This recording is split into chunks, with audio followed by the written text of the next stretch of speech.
we're lucky enough to have Tad from Ransom Spirits and Ransom Wines here today. I decided that I wanted to get back to agricultural, way of life, or at least something related to it.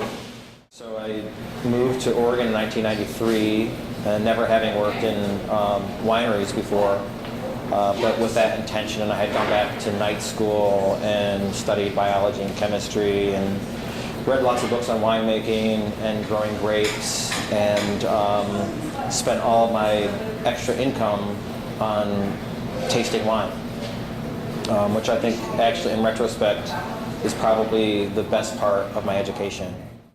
As you all know, Pinot Noir is our big grape beer, so you can't really get away with being in Oregon and not drinking Pinot Noir, so I brought you some Pinot Noir today to taste.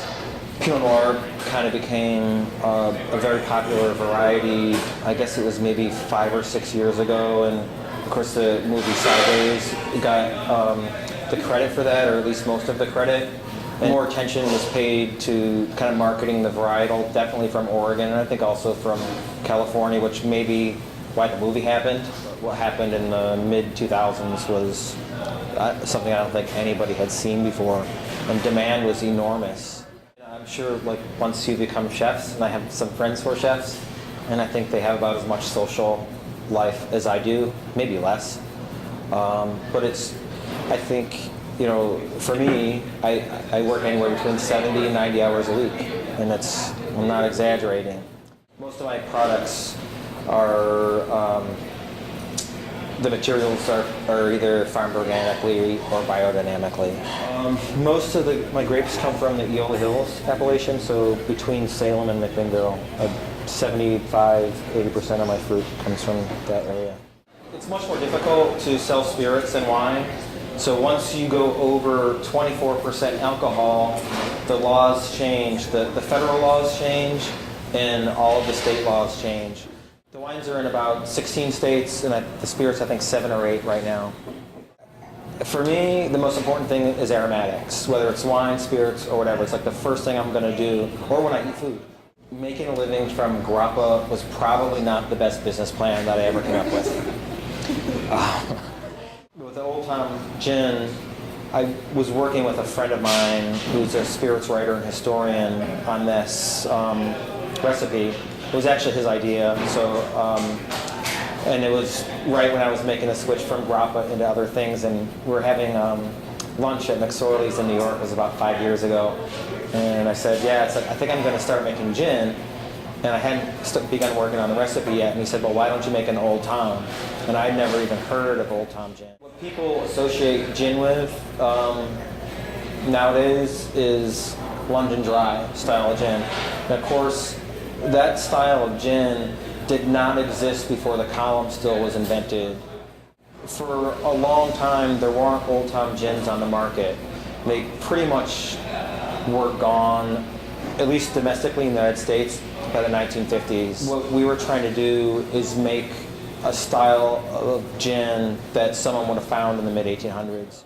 We did something a little different with this vodka, and it's, maybe a little schizophrenic, but we put the larger percentage of this bottle through all of the, super distillation, super filtration, multiple times through a filter base of lime and charcoal.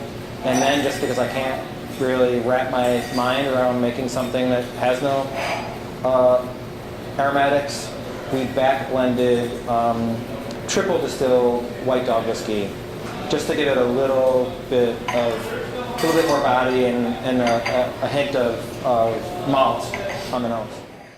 Well, thank you so much for taking the time. Oh, thanks for inviting me. Thank you. Thanks. You're insanely busy, 70 to 90 hours a week. What made you decide to do this? To come to a culinary school and talk to the students? I think it's a good group to get in front of, and good people who I have respect for. Tad's really unique in Oregon because he's the only, Tad Seestedt's the only person that is both a winemaker and a distiller. So it's really interesting to have somebody like that come in, because there's only a few people in the entire country that do something like that. And Tad makes very, very high quality wines and spirits. So to be able to taste those and really get his philosophies on both ends of it is kind of an interesting thing. I think what was particularly interesting to the students, and one of my favorite products, is their Old Tom Gin. The Ransom Old Tom Gin is an older style of gin that kind of died out in America. Well, it's kind of, there's a level of sweetness, even though it's not sweetened, there is a level of sweetness that's noticeable to it. It's got a little bit of barrel age, so it's got some color as well. I would say that it's complex. It's got a little bit of maltiness to it, and it's eminently mixable. My name is Tamara. I'm a student at OCI. I'm in the management program. Gin was amazing. The gin, it smelled like juniper berries and herbs and fruits, and it tasted pretty much the same way as it smelled. But I'm not a gin drinker by any means, and I would drink that. I would drink it just plain. It was that smooth. It was awesome. It was a mind-opening experience. I think that having people like Ransom come in and explain who they are, where they came from, what their plans are for the future, motivates and helps us who are in the management program, or any part of the program here, to realize that the potential that we have is just enormous.